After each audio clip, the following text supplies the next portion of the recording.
les amis, alors aujourd'hui c'est la visite du Funinarium. Donc c'est un lieu symbolique à Nanterre, il a été créé en 99 dans la rue des Cendres. Donc l'anecdote, même si elle n'est pas joyeuse, Johnny Hallyday a été incinéré si j'ose dire. Et voilà, donc c'est un moment difficile quand on vous présente des choses difficiles. Mais ma caméraman courageuse va vous expliquer d'une manière très pro toute l'histoire de ce funénarium. Puis vous aurez tout un descriptif et on n'est pas loin du cimetière américain qu'on ira voir tout à l'heure. Merci.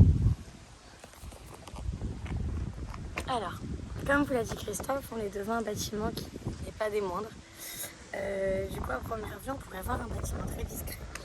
Cela est fait exprès, mais en réalité, cela fait partie d'un ensemble avec le cimetière du parc du Mont-Valérien, du coup, est un secteur qui croise du coup mémoire, recueillement et histoire.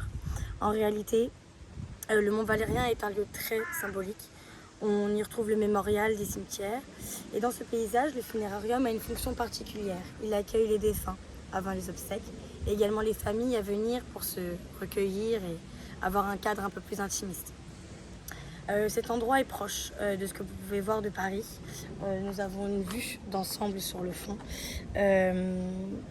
Le funérarium est aussi appelé chambre funéraire.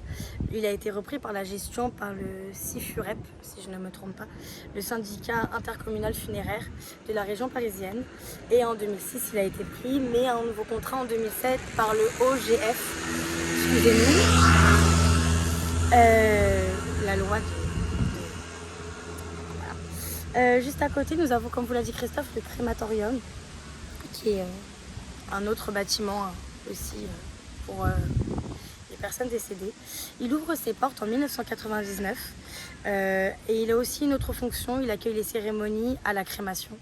Il comprend une salle de cérémonie, des espaces d'accueil ainsi qu'un jardin de souvenirs où les familles peuvent disperser les cendres des défunts ou y poser une plaque. Ce choix n'est pas anodin.